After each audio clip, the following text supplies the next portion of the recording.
7월 30일 목요일 묵상의 시간 시작하겠습니다. 찬송가 73장입니다. 73장 1절 함께 찬송 부르시겠습니다. 내 눈을 두루 살피니 선하기라. 날 돕는 곳 어디서 오나 그 어디서 하늘과 땅을 지은 여호와 날 도와주시 확실하도다.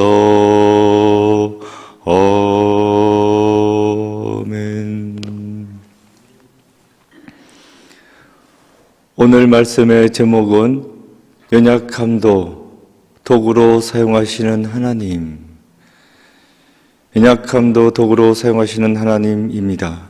성경 말씀은 사사기 14장 1절부터 9절까지입니다. 본문의 말씀 함께 봉독하시겠습니다. 삼손이 딥나에 내려가서 거기서 블레셋 사람의 딸들 중에서 한 여자를 보고 올라와서 자기 부모에게 말하여 이르되 내가 딥나에서 블레셋 사람의 딸들 중에서 한 여자를 보았사오니 이제 그를 맞이하여 내 아내로 삼게 하소서 하매 그의 부모가 그에게 이르되 내 형제들의 딸들 중에나 내 백성 중에 어찌 여자가 없어서 내가 할례 받지 아니한 블레셋 사람에게 가서 아내를 맞으려 하느냐 하니 삼손이 그의 아버지에게 이르되 내가 그 여자를 좋아하오니 나를 위하여 그 여자를 데려오소서 하니라. 그때에 블레셋 사람이 이스라엘을 다스린 까닭에 삼손이 틈을 타서 블레셋 사람을 치려 함이었으나 그의 부모는 이 일이 여호와께로부터 나온 것인 줄은 알지 못하였더라. 삼손이 그의 부모와 함께 딥나에 내려가 딥나의 포도원에 이른즉 젊은 사자가 그를 보고 소리 지르는지라. 여호와의 영이 삼손에게 강하게 임하니 그가 손에 아무 것도 없이 그 사자를 염소 새끼를 찢는 것 같이 찢었으나 그는 자기가 행한 일을 부모에게 알리지 아니하였더라. 그가 내려가서 그 여자와 말하니 그 여자가 삼손의 눈에 들었더라. 얼마 후에 삼손이 그 여자를 맞이하려고 다시 가다가 돌이켜 그 사자의 죽음을 본즉 사자의 몸에 벌떼와 꿀이 있는지라. 손으로 그 꿀을 떠서 걸어가며 먹고 그의 부모에게 이르러 그들에게 그것을 드려 먹게 하였으나 그 꿀을 사자의 몸에서 떴다고는 알리지 아니하였더라. 아멘. 묵상을 위한 질문. 하나님께서 삼손을 통해 계획하신 일은 무엇입니까?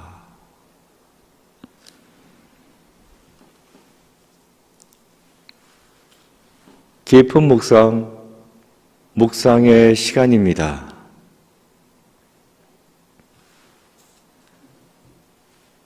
존 러스킨, 영국 빅토리아 시대의 예술 평론가입니다. 이 유명한 예술 평론가 하루는 한 귀부인을 만났습니다. 그 부인이 울먹울먹 하면서 손수건을 하나 내밉니다.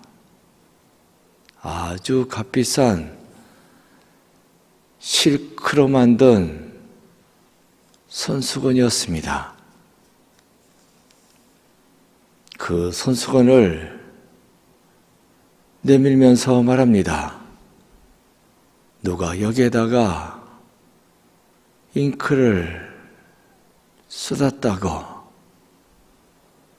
이 손수건이 얼룩이 져서 이제는 쓸모없게 되었다고,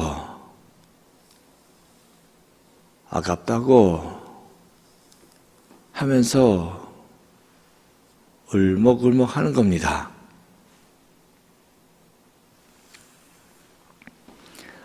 러스키는 부인에게 그 손수건 며칠만 좀 빌려달라고,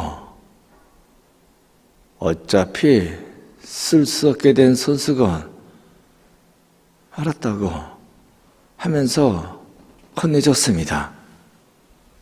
이 러스킨 예술 평론가인데, 평론을 하는 사람인데 나름 미술에도 재능이 있었습니다. 그래서 러스키는 그 손수건을 갖고 가서 얼룩을 이용하여서 새도 그리고 나무도 그리고 그림을 그려 넣었습니다. 그랬더니만 그 손수건 이전보다도 더 훨씬 더 고상하고 아름다운 손수건이 되었습니다. 그 부인을 다시 만나서 되돌려 주었습니다. 감격해하는 그 부인에게 말했어요. 잉크 자국이 오히려 멋진 그림을 그려넣는 동기가 되었습니다. 보세요. 이전의 손수건보다 훨씬 더 아름답지요. 우리는 인간도 마찬가지입니다. 아무리 허물 많은 인간이라 할지라도 하나님의 손길이 닿으면 전혀 새로운 존재로 되어질 수 있습니다. 하나님께서는 가끔은 우리의 허물과 약함을 사용하시어 하나님의 뜻을 이루어 가십니다. 오늘 본문 1절입니다. 삼손이 딥나에 내려가서 거기서 블레셋 사람의 딸들 중에서 한 여자를 보고, 삼손이 블레셋 사람의 동네 딥나로 내려갔답니다. 그 동네에서 블레셋 여인을 봤다는 거예요. 그래서 어쨌다는 것입니까? 다음 2절입니다.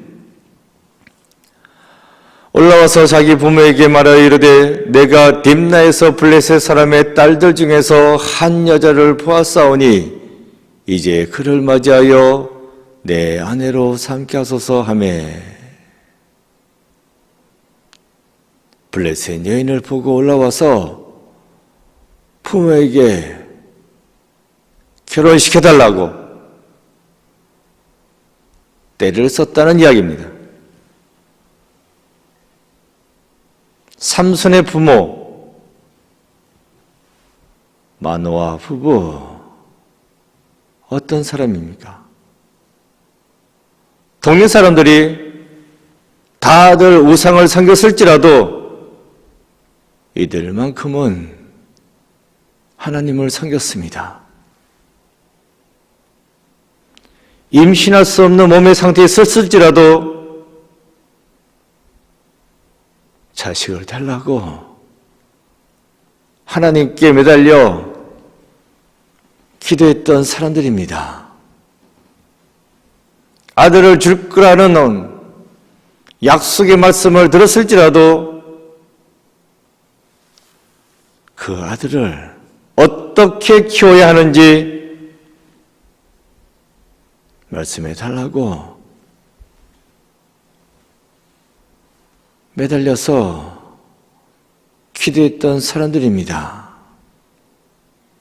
구체적으로 확실하게 기도했고 응답을 받아냈던 믿음의 사람들이 되겠습니다.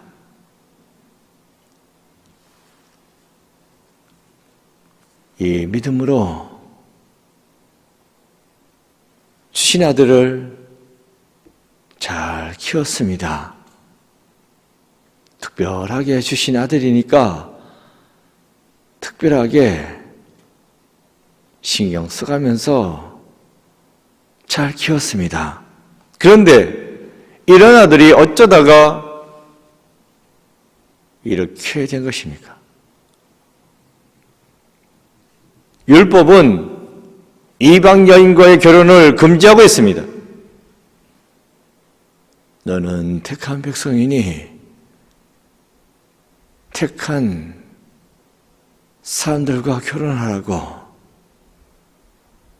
이방인들과 함께 어울리지 말고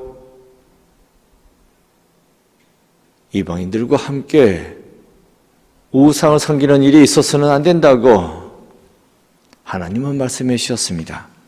그런데 삼손은 어쩌자고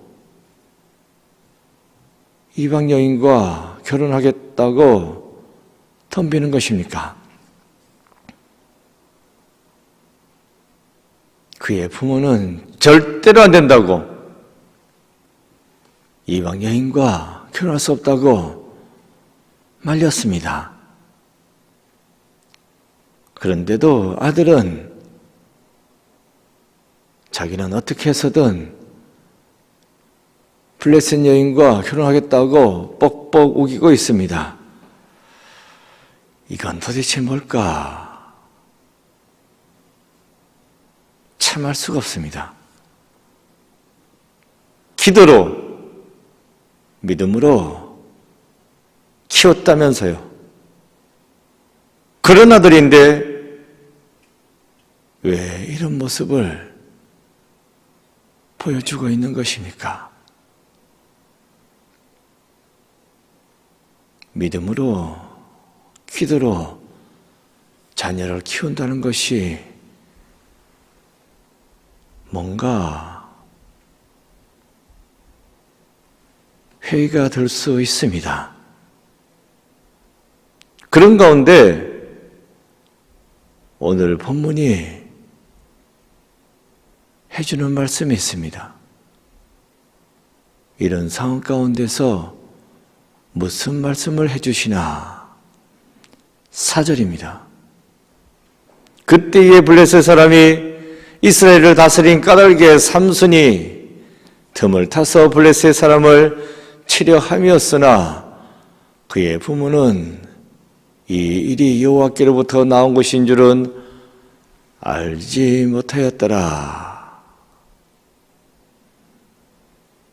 삼손이 이렇게 블레셋 여인과 결혼하겠다고 하는 것은 다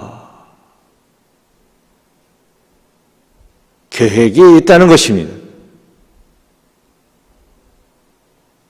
무슨 일이 있더라도 저 여인과 결혼해야지 라는 인간적인 욕정에 끌려가지고 결혼 이야기를 한 것이 아니라는 것입니다.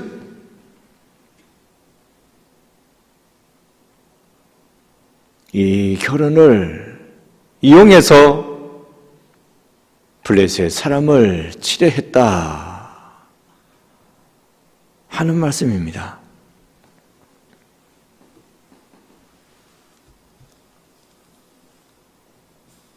이것을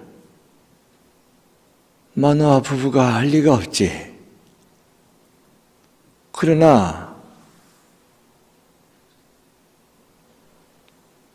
삼손은 이런 계획을 가지고 블레셋 여인을 만났고 이 여인과 결혼하고자 했다는 것입니다. 여기서 우리는 생각해 봐야 합니다. 삼손 입장을 생각하자는 것이 아니라 마노아 부부의 입장을 생각하자는 것입니다. 믿음으로 키운 아들이 왜 저러는지 도대체 이해가 가지 않습니다. 기도로 키웠는데, 믿음으로 키웠는데 왜 저 아들이 저런 것일까? 이해가 안 갈 수 있습니다. 그렇다고 해서 기도해봤자 소용없네, 믿음으로 키웠는데 저 모양이야 라고 낙심하고 절망할 것이 아니라 계속해서 기도하면서 지켜봐야 한다는 것입니다. 삼손과 하나님 사이에 어떤 일이 있는지 옆에서 봐서 모를 수 있기 때문입니다. 부모의 눈에는 삼손이 연약하게 보이고 부족하게 보이고 이상하게 보일 수 있을 것입니다. 하지만 믿음으로 키운 아들 끝까지 믿고 나가야 한다는 것입니다. 저 아들을 통해서 하나님께서 뭔가 뜻하시는 바가 있겠지, 이걸 믿고 끝까지 기도하면서 나아가야 한다는 것입니다. 사람의 인생은 관뚜껑 덮을 때까지 모르는 일입니다. 아무리 믿음 좋은 척을 했었어도 막판에 홀딱 다 뒤집어고 가는 사람들이 있습니다. 부족한 가운데 있었을지라도 결국에는 하나님께 돌아와서 하나님의 품에 안기는 사람도 있습니다. 지금 보이는 것으로 판단할 수 없습니다. 결정 지을 수 없습니다. 그래서 뭘 말씀드리자는 것입니까? 내 눈에 아닌 것처럼 보일지라도 저건 아닌데 라고 할지라도 끝까지 낙심하지 아니하고 절망하지 아니하고 기도하면서 나가야 한다는 것입니다. 하나님께서는 연약함을 통해서도 부족함을 통해서도 역사하십니다. 내가 판단할 거 아닙니다. 우리가 할 것은 끝까지 믿고 나아가는 것입니다. 내 눈에 부족함이 보입니다. 연약함이 보입니다. 저렇게 해서는 안 될 것 같습니다. 그래도 다 하나님의 뜻이겠지요. 저것까지도 사용하셔서 하나님께서는 하나님의 뜻을 이루실 줄 믿습니다 하고 믿고 나가야 한다는 것입니다.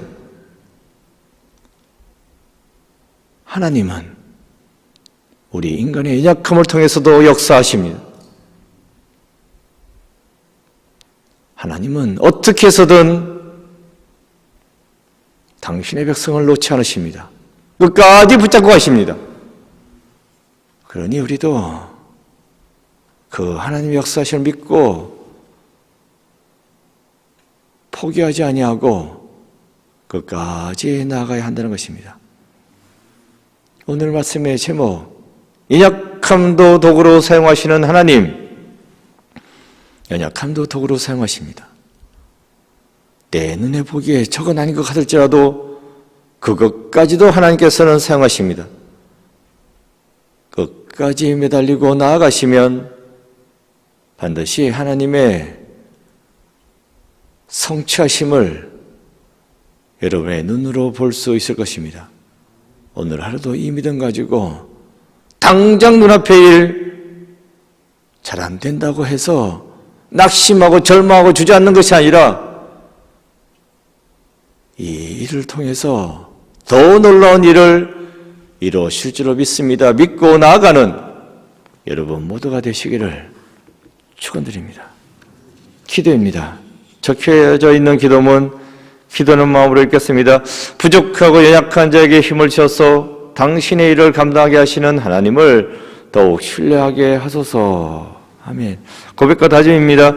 나의 연약함까지 사용하시는 하나님을 믿으며 오늘 무엇을 결단하시겠습니까? 기도하겠습니다. 아버지 하나님 감사합니다. 부족한 저희들, 낙심하고 절망할 수밖에 없는 가운데 있으나 끝까지 소망을 버리지 아니하고 기도하며 나갈 수 있는 저희들 되게 하여 주시옵소서. 되어지는 일이 내 계획대로 되지 아니하고 내 뜻대로 되지 아니하고 이렇게 기도하는데 왜 안 될까? 낙심할 때도 있을 것입니다. 하지만 낙심과 절망에 빠지는 것이 아니라 끝까지 믿음을 지키면서 나아가는 저희들 되게 하여 주옵소서. 연약함까지도 도구로 사용하시는 하나님, 우리의 연약함을 도구로 사용하셔서 놀라운 성취를 일으켜 주옵소서. 그 믿음을 가지고 오늘 하루도 열심을 다하여 주어진 일을 감당하고 살아가는 저희들 되게 역사하여 주옵소서. 오늘 하루 하나님께서 저희들의 삶을 인도하여 주옵소서. 예수 그리스도 이름으로 기도드립니다. 아멘. 주기도문 하시겠습니다. 하늘에 계신 우리 아버지, 아버지 이름을 거룩하게 하시며 아버지의 나라가 오게 하시며 아버지의 뜻이 하늘에서와 같이 땅에서도 이루어지게 하소서. 오늘 우리에게 일용할 양식을 주시고 우리가 우리에게 잘못한 사람을 용서하여 준 것 같이 우리의 죄를 용서하여 주시고 우리를 시험에 빠지지 않게 하시고 악에서 구하소서. 나라와 권능과 영광이 영원히 아버지의 것입니다. 아멘. 각자 기도하시겠습니다.